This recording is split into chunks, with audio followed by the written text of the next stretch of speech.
በዚህ ሳይንስ ሙዚየም 5 ፐርማነንት ኤግዚቢሽኖች አሉ።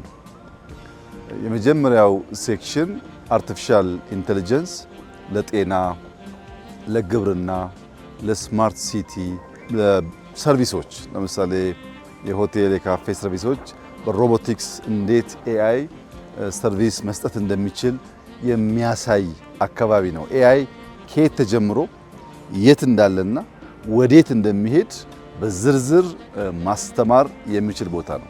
እንደ እውነት ለመናገር በድፍን አፍሪካ እንደዚህ ያለ የተሟላ ሳይንስ ሙዚየም ማግኘት አይቻልም። ልጆቻችን ላይ ሊዘራ የሚገባው ነገር ይሄ ነው። ይሄ ፍትሃዊ ንግግር አይደለም፣ ጥበብ ነው።